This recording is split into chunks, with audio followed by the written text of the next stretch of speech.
عليكم ورحمة الله وبركاته.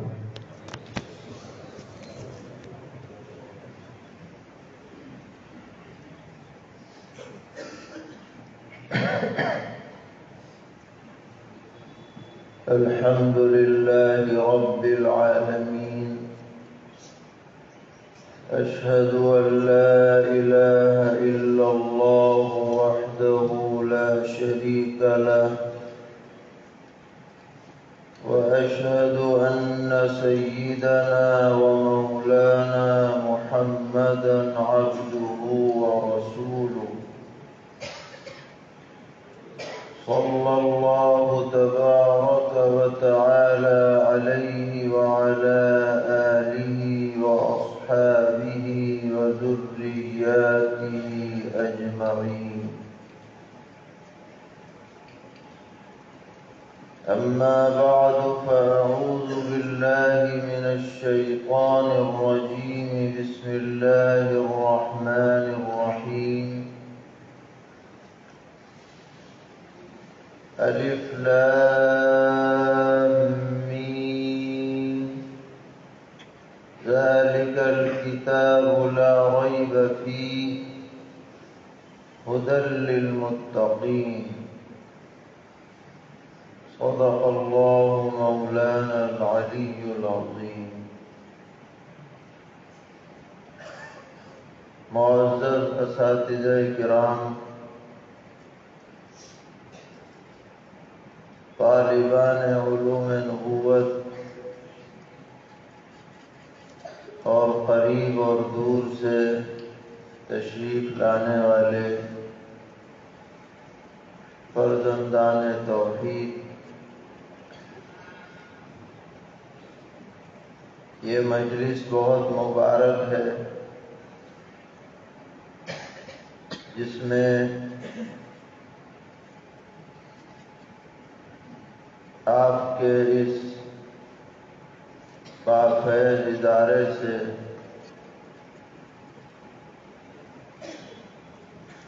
اپنا اپنا نصاب مکمل کرنے والوں کو دستار سے نوازا گیا ہے، چاہے وہ تخصص سے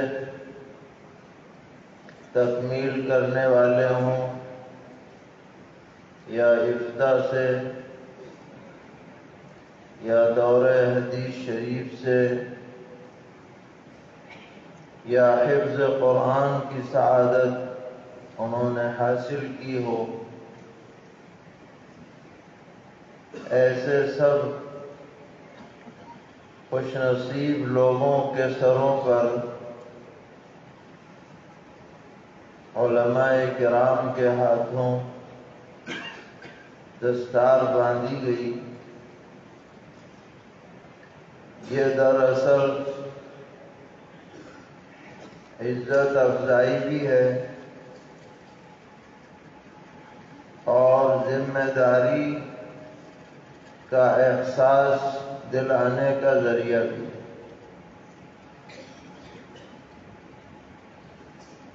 بعض روایات سے ثابت ہے کہ سرور عالم صلی اللہ تعالی علیہ وسلم جب کسی لشکر کو روانہ فرماتے تو امیر لشکر کے سر پر دستار باندھا کرتے۔ یہ دستار ذمہ داری کی دستار ہے۔ اس بات کی دستار نہیں ہے کہ آپ کامل ہو گئے اور آپ کی پڑھائی پوری ہو گئی۔ اگر کوئی یہ سمجھتا ہے دستار بندی سے کہ میں واقعی فارغ ہو گیا، تو وہ فاضل من الفضول ہو جائے گا، من الفضل نہیں رہے گا۔ کیونکہ ابھی جو فراغت ہوئی ہے وہ علم سے فراغت نہیں ہوئی، نصاب سے فراغت ہوئی۔ علم کا رشتہ ایسا نہیں ہے کہ وہ کسی حد پر جا کر ختم ہو جائے۔ علم تو ایک سمندر ہے، جتنا آدمی اس میں آگے بڑھتا چلا جائے گا اتنا ہی اپنی کم علمی کا احساس ہوتا چلا جائے گا۔ اس لیے ہم میں سے کسی آدمی کو بھی اگر ترقی کے راستے پر چلنا ہے تو کبھی بھی فارغ یا فاضل نہ سمجھے، بلکہ طالب علم ہی سمجھتا رہے اور اسی مشغلے میں اپنے کو لگائے رکھے، پٹری نہ بدلے۔ چاہے کتنے ہی سنہرے خواب دکھلائے جائے اور کتنی ہی امیدیں وابستہ کی جائیں، لیکن ہمیں چاہیے کہ جس عظیم الشان نعمت سے اللہ نے ہمیں نواز رکھا ہے ہم اس کی ناقدری نہ ہونے دیں، بلکہ تا دم آخر علمی مشغلے میں لگے رہیں۔ اگر ہم نے راستہ بدل دیا، مشغلہ بدل دیا، تو یہ جتنا بھی ہم نے وقت گزارا ہے یہ سب ضائع ہو جائے گا، کیونکہ علم بہت ہی مستغنی اور بے نیاز ہے۔ کوئی آدمی اگر اس سے منہ پھیرتا ہے تو یہ اس سے 10 گنا زیادہ منہ پھیر لیتا ہے۔ جسے 1000 مرتبہ غرض ہو علم اس کے پاس ٹھہرتا ہے، اور تھوڑی سی بھی بے توجہی ہو تو نکل جاتا ہے۔ اس لیے ہم سبھی احباب سے یہ گزارش کریں گے کہ جس علم سے اللہ نے وابستہ فرمایا یہ عزم اور ارادہ کر لیں کہ حالات جیسے بھی ہوں اب تو اسی میں زندگی لگانی ہے انشاءاللہ۔ جنہوں نے حفظ قرآن مکمل کیا ہے وہ بھی یہ عزم کر لیں کہ ابھی اللہ تعالیٰ نے ہمیں قرآن کے الفاظ یاد کرنے کی توفیق دی ہے، اب ہم اس کے معنی کو بھی سمجھنے کی کوشش کریں، کیونکہ یہ دیکھا گیا ہے کہ حافظ قرآن اگر آگے تعلیم جاری نہ رکھے تو اس کے لیے حفظ کو بچانا بھی مشکل ہو جاتا ہے۔ اللہ تعالی ہم سب کو اپنے فضل و کرم سے طالب علموں میں شامل رکھے، اور جیسا کہ ابھی حضرت مولانا فرما رہے تھے کہ ایسا ذوق و شوق ہو کہ اس کے بغیر طبیعت کو چین ہی نہ آئے، منہومان لا یشبعان کے اندر ہمارا شمار فرمائے۔ حضرت امام بخاری رحمۃ اللہ علیہ سے پوچھا گیا کہ ہم بہت باتیں پڑھتے ہیں لیکن یاد نہیں رہتی، بھول جاتے ہیں، تو کوئی ایسا طریقہ بتائیے کہ باتیں یاد رہیں۔ حضرت نے فرمایا کہ باتیں یاد رکھنے کے لیے 2 چیزوں کا اہتمام ضروری ہے۔ پہلی بات یہ ہے کہ ذوق و شوق، جس بات کو آپ یاد رکھنا چاہتے ہیں اس کی طرف طبیعت میں رغبت ہونی چاہیے، تو وہ بات ذہن نشین ہوتی ہے۔ اور دوسری شرط یہ ہے کہ اس کا کثرت سے مطالعہ کیا جائے اور مذاکرہ کیا جائے، تو جب بار بار مطالعہ ہوگا، کثرت سے اس کا ذکر ہوگا تو بات ذہن نشین رہے گی۔ بہت سے طلباء کو بھی یہ شکوہ رہتا ہے کہ جی پڑھ لیتے ہیں لیکن یاد نہیں رہتی باتیں، بھول جاتے ہیں۔ تو اس کا علاج حضرت نے بتلایا ہے کہ بھائی ذوق و شوق ہونا چاہیے، رغبت ہونی چاہیے، بے دلی کے ساتھ باتیں یاد نہیں رہتی، اچٹتی ہوئی نظر سے آتی ہیں تو اچٹتی ہوئی چلی جاتی۔ اور دوسرے یہ کہ کثرت سے مطالعہ ہونا چاہیے۔ اس کثرت سے مطالعے کا اثر یہ ہوگا کہ بظاہر ایسا لگے گا کہ بات یاد نہیں ہے، لیکن موقع پہ یاد آ جائے گی۔ یہ اپنی جگہ بناتی رہتی ہے۔ جو چیز آنکھوں سے نظر پڑتی ہے یہ دماغ میں اپنی جگہ بناتی رہتی ہے۔ بہت بڑا اللہ نے دماغ میں میموری کی صلاحیت دی ہے، وہ سب باتیں دماغ میں فیڈ ہوتی رہتی ہیں۔ تو ہم سب یہ ارادہ کریں کہ انشاءاللہ اسی مشغلے میں زندگی بھر لگے رہیں گے۔ اور دوسرا ارادہ یہ کریں کہ ہم نے جو کچھ بھی پڑھا ہے اس کو اپنی زندگی میں داخل کرنے کی کوشش کریں۔ ہم یہ بات عرض کرتے ہیں اور خود اپنے کو بھی اس کا مخاطب بناتے ہیں کہ جب تک آدمی طالب علم رہے، یعنی مدرسے میں پڑھتا رہے، تو اس کی بہت سی باتیں نظر انداز ہو جاتی ہیں کہ بھائی ابھی تو پڑھ رہا ہے۔ کوتاہیوں کو بھی چشم پوشی کر دی جاتی ہے، اساتذہ بھی چشم پوشی کر دیتے ہیں۔ جہاں آپ جائیں گے اپنے گھر پر وہ لوگ بھی چشم پوشی کریں گے کہ بھائی ابھی پڑھ رہے ہیں۔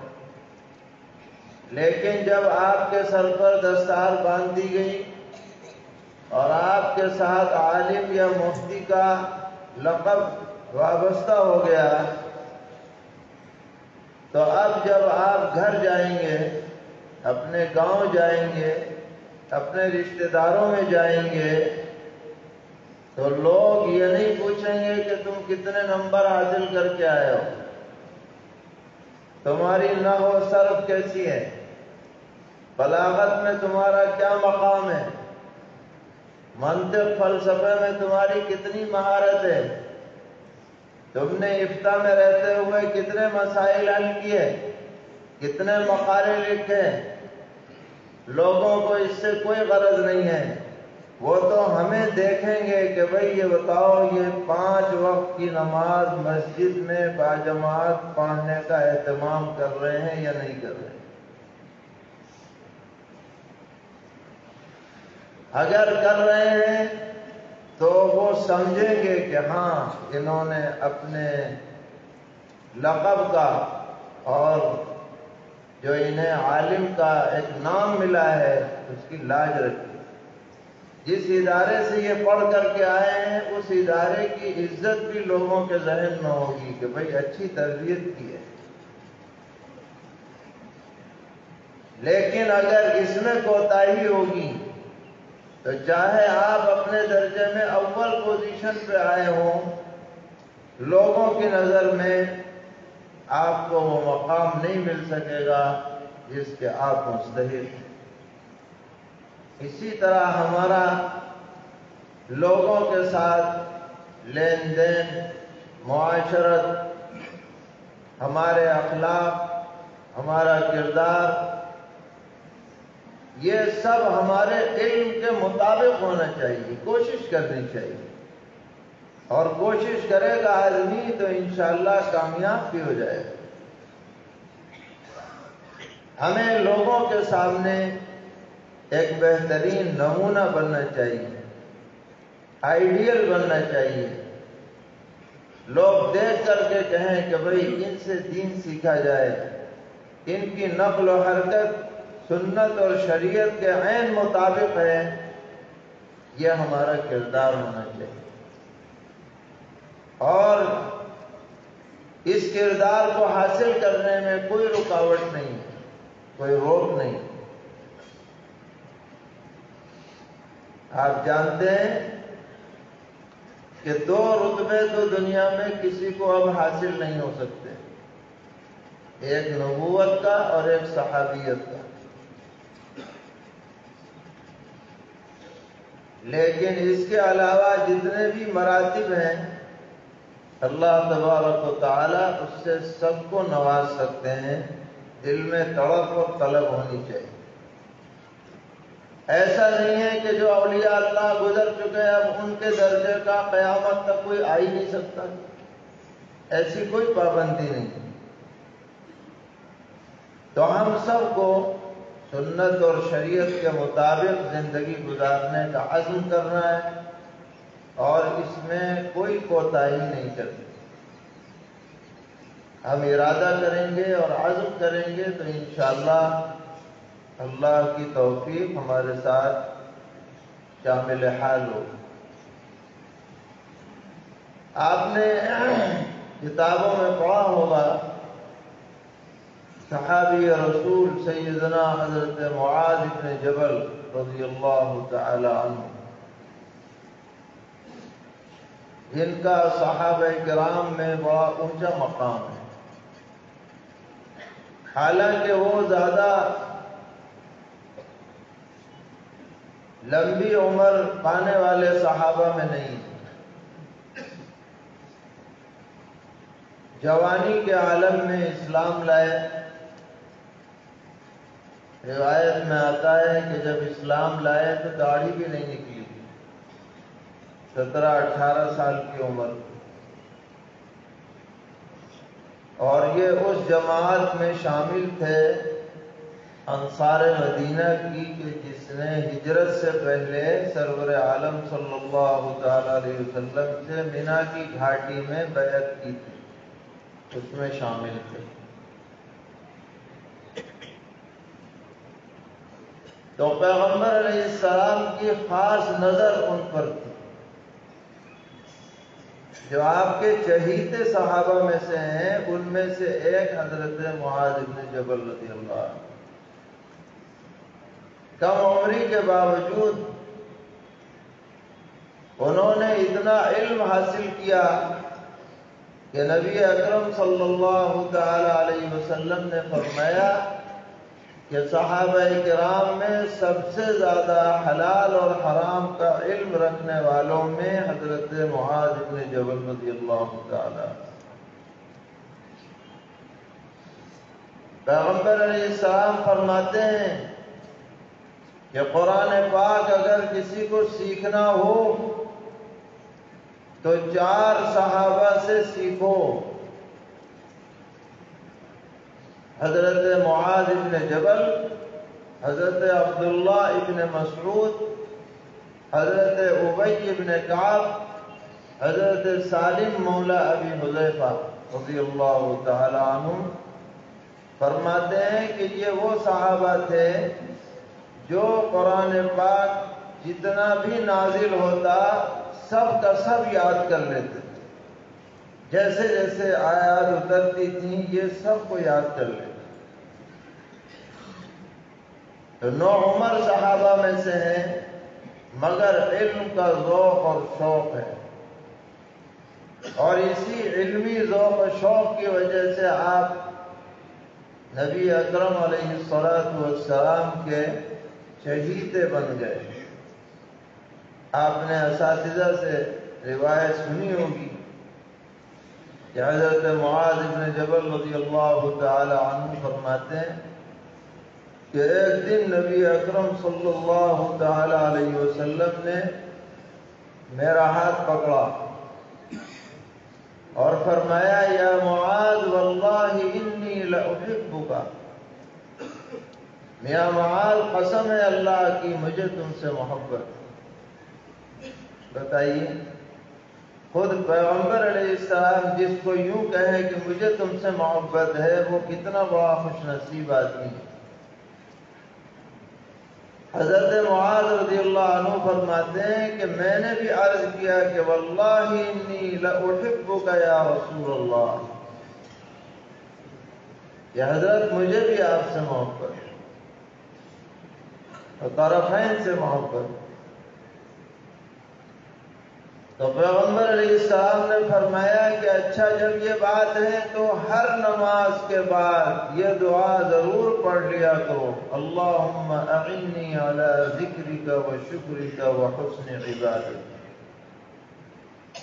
کسی بھی نماز کے بعد یہ دعا مت چھوڑنا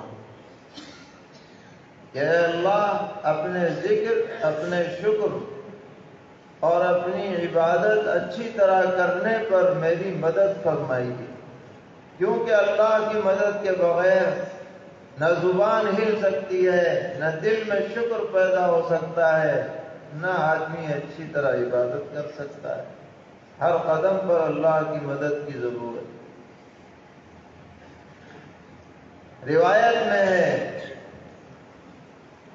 کہ سیدنا حضرت معاذ بن جبل رضی اللہ تعالی عنہ کو فتح مکہ کے موقع پر پیغمبر علیہ السلام نے مکہ معظمہ کے لوگوں کو قرآن پاک پڑھانے کے لیے وہیں رہنے کا حکم دیا کہ تم مکہ میں رہو جب تک ہم نہ جائیں۔ گویا کہ معلم تھے، حضور کی نظر میں قرآن پڑھانے والے بہترین لوگوں میں ان کا شمار۔ اس کے بعد پھر ان کو یمن کا گورنر بنا کر آپ نے روانہ فرمایا، تو ان کے ساتھ ایک اور صحابی بھی تھے، حضرت ابو بردہ رضی اللہ تعالی عنہ، دونوں کو آپ نے روانہ کیا۔ تو چلتے وقت تین باتیں آپ نے ارشاد فرمائی، یسرا ولا تعسرا، بشرا ولا تنفرا، وتطاوعا۔ تین باتیں ارشاد فرمائی کہ تم یمن جا رہے ہو، وہاں کے لوگوں میں تمہیں کام کرنا ہے، تو لوگوں کے ساتھ سہولت سے پیش آنا، تنگی سے پیش مت آنا، آسانی کا راستہ اختیار کرنا، پریشانی اور ٹینشن میں لوگوں کو مبتلا مت کرنا، اور لوگوں کو رغبت دلانا، خوشخبری سنا کر اپنے سے دور مت کرنا، بشرا ولا تنفرا، اور وتطاوعا، اور مل جل کے کام کرنا۔ یہ نہیں کہ بات بات میں اختلاف رائے ہو جائے، آستینیں چڑھ جائیں، پارٹی الگ الگ بن جائے، مل جل کے دین کا کام کرنا۔ یہ تین نصیحتیں آپ نے ان دونوں حضرات کو فرمائی، اور یہ صرف انہی دونوں کے لیے نہیں ہے، بلکہ امت کے سبھی ذمہ دار لوگوں کے لیے یہ نصیحت ہے کہ جب ہم لوگوں سے گفتگو کریں تو ایسا باور نہ ہو کہ سننے والا یہ سمجھے کہ جی دین پہ چلنا تو بڑا مشکل ہے، اور یہ تو بھئی بہت ہی مصیبت ہے، یہ تو بڑا بوجھ ہے، لہذا لگی رہنا اچھا ہے، نتیجہ یہی نکلے گا۔ بلکہ لوگوں کو دین سے قریب کیا جائے، آسانیاں جو دین کے اندر ہیں ان کو اجاگر کیا جائے، اور جو چیزیں مشکل لگتی ہیں ان کی حقیقت بتلائی جائے کہ یہ مشکل نہیں ہے، تمہارے فائدے کے لیے اس کا بہترین نتیجہ نکلنے والا ہے۔ اسی طرح جب آخرت کا تذکرہ ہو تو جنت کی نعمتوں کا، اللہ کی رحمتوں کا زیادہ ذکر ہونا چاہیے تاکہ لوگوں میں شوق پیدا ہو۔ یہ نہیں کہ بات بات میں تم یوں ہو جاؤ گے، تم ویسے ہو جاؤ گے، تمہاری یوں پٹائی ہوگی، تمہاری یوں دھنائی ہوگی، بھائی یہی چلتا رہے، ایسا نہیں۔ چنانچہ آپ نے قرآن پاک میں پڑھا کہ جہاں پر ترغیب کا مضمون آتا ہے وہاں ترغیب کی ہے، اور جہاں ترغیب ہے وہاں ترغیب کی ہے، تاکہ بیلنس رہے۔ اسی طریقے پر اختلاف رائے ہوتا ہے، حقیقی اعتبار سے اختلاف رائے کوئی مذموم نہیں ہے، کیونکہ اگر اختلاف رائے ہی نہ ہو تو اس کا مطلب یہ ہے کہ عقل نہیں، کہ ہر بات ہاں بھائی ہاں بھائی ہاں بھائی۔ یہ ہاں بھائی کا مطلب تمہارے پاس کچھ عقل ہی نہیں، مخ ہی نہیں۔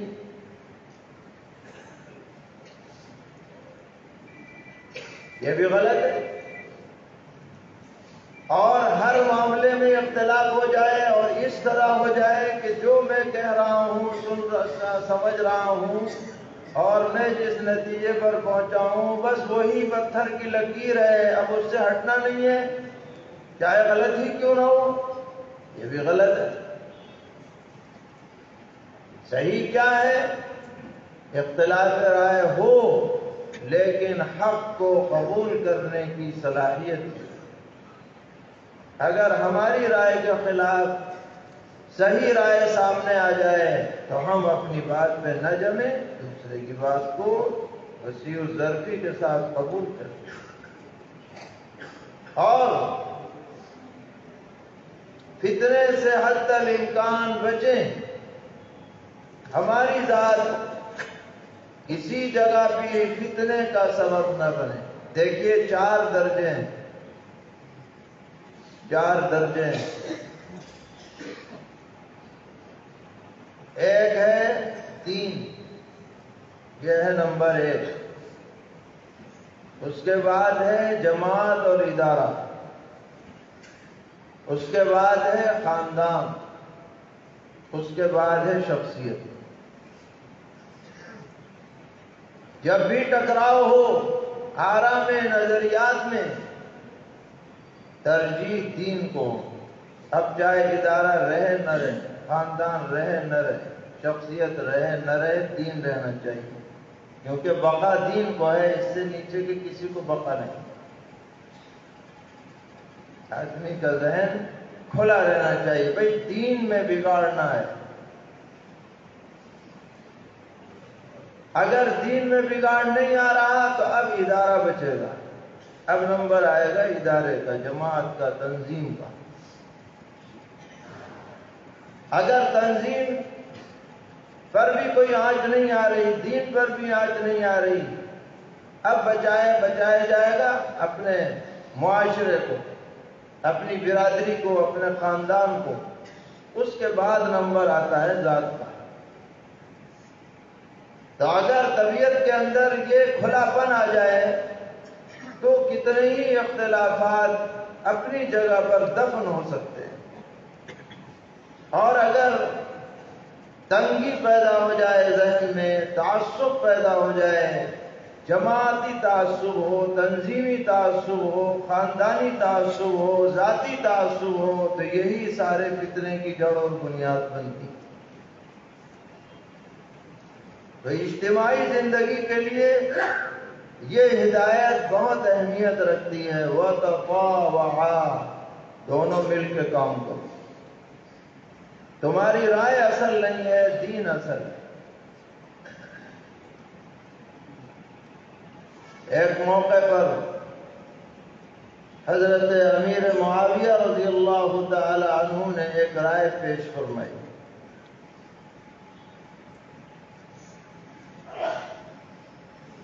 اور اس مجمع میں سیدنا حضرت عبداللہ ابن عمر رضی اللہ تعالی عنہ موجود تھے۔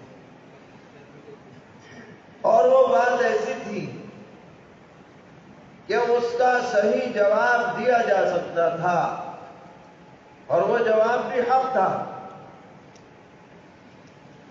لیکن ابھی ابن عمر رضی اللہ عنہما فرماتے ہیں کہ میں کڑوا گھونٹ پی گیا اور بولا نہیں ہے، حالانکہ میرے دل میں بات آ رہی تھی، میں بول دوں۔ بعد میں شاگردوں نے پوچھا کہ جی کیوں نہیں بولا؟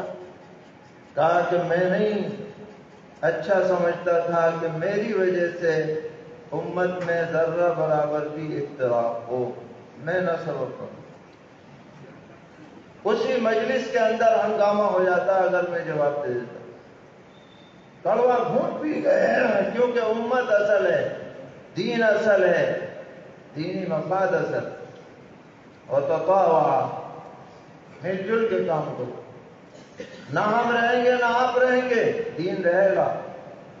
ہم اس میں بگاڑ پیدا کر کے نہ جائیں، اگر ہم سے کوئی اچھائی نہ ہو تو بگاڑ بھی نہ ہو، کم سے کم یہ تو ہو۔ وتطاوع،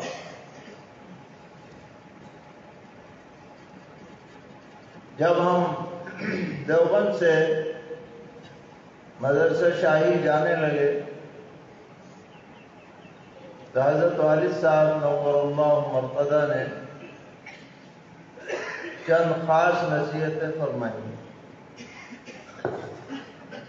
ان میں ایک نصیحت یہ تھی کہ تمہارے پاس کوئی طالب علم آئے تمہارے کمرے پر کتاب سمجھنے کے لیے یا کسی کام کے لیے، تو اس سے دروازہ بند کر کے بات مت کرنا۔ جب بھی وہ آئے دروازہ پہلے کھولو، پھر بیٹھ کے بات کرو۔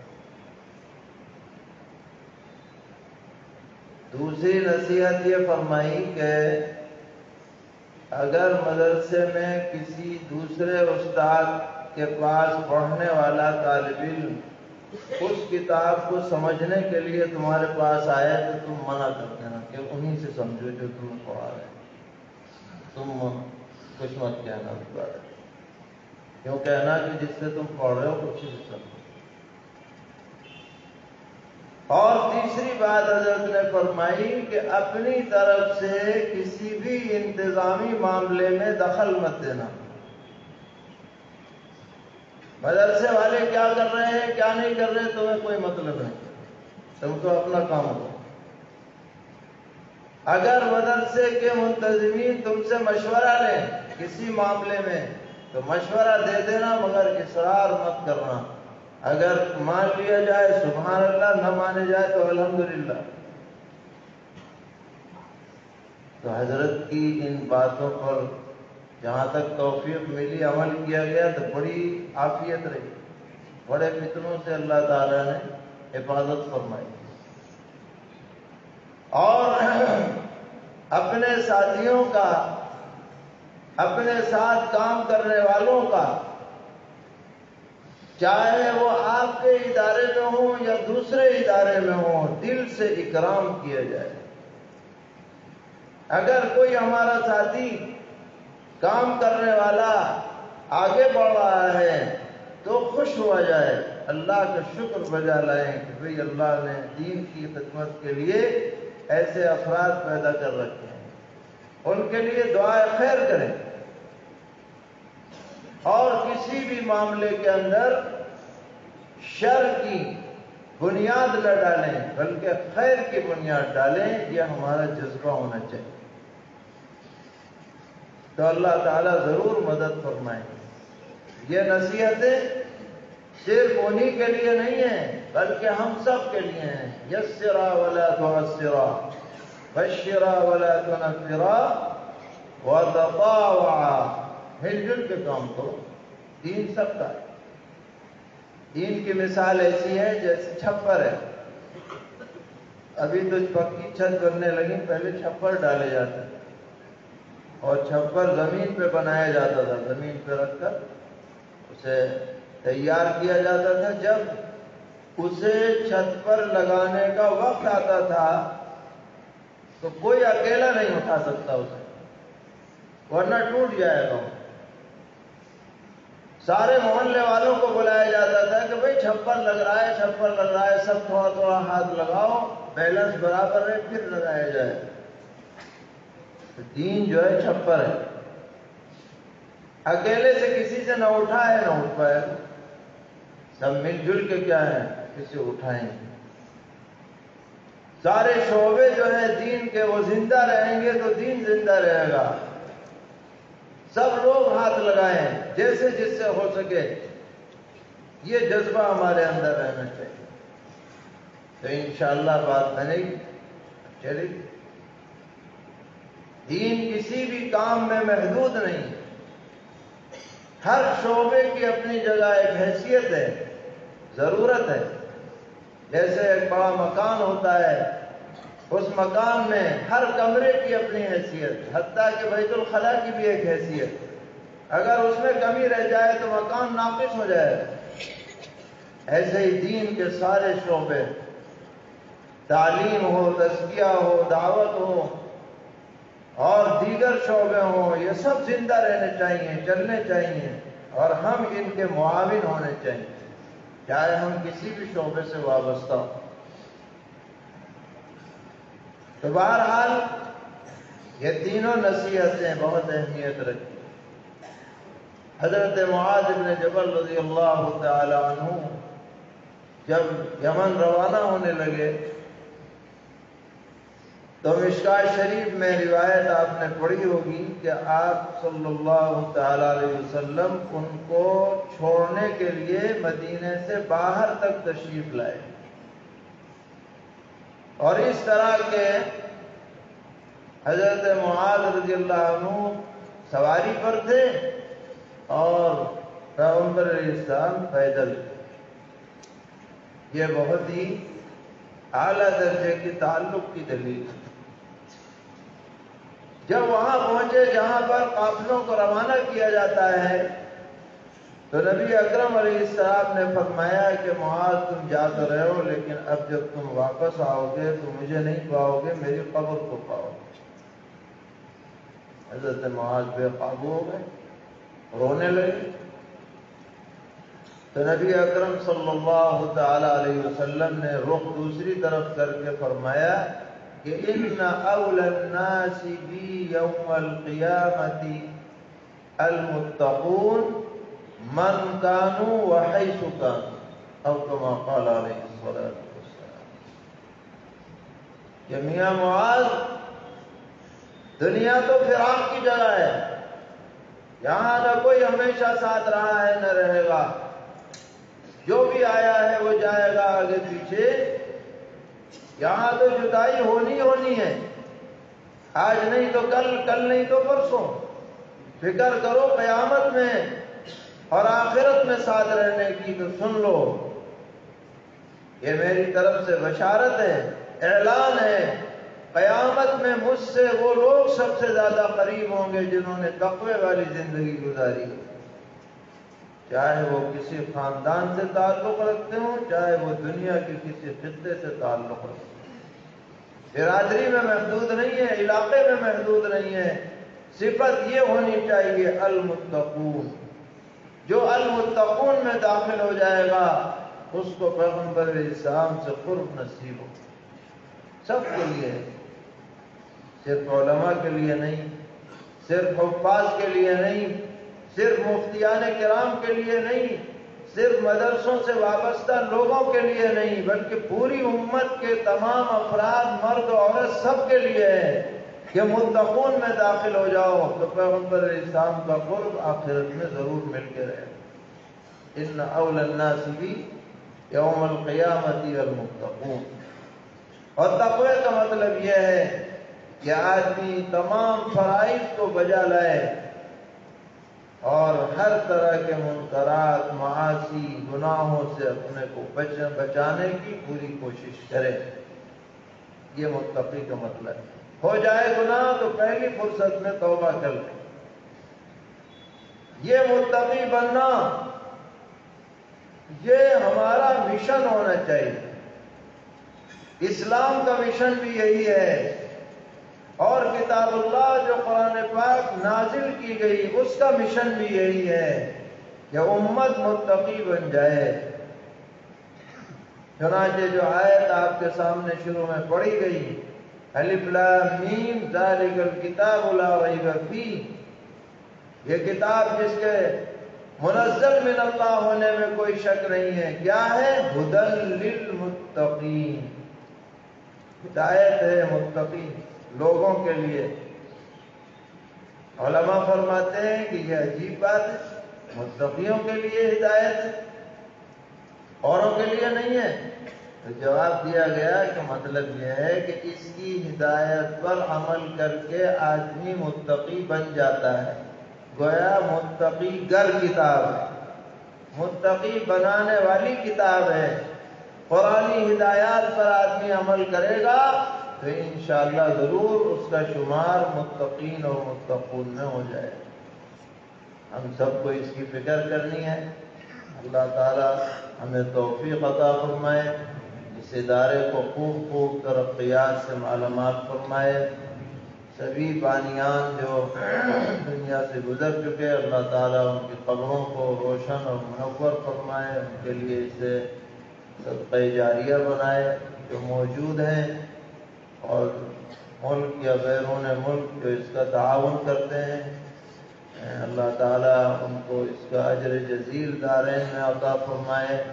ماشاءاللہ اس ادارے کی ایک الگ امتیازی شان ہے، تعلیم اور تربیت کے اعتبار سے یہ سب اللہ کا فضل ہے، جس پر جتنا بھی شکر بجا لائیں کم ہے۔ اللہ تعالیٰ نظر بد سے محفوظ رکھے اور مزید ترقیات سے مالا مال فرمائے، اس مجلس کو بھی بے حد قبول فرمائے۔ وصلی اللہ تعالی علی خیر خلقہ محمد وآلہ وصحبہ اجمعین برحمتک یا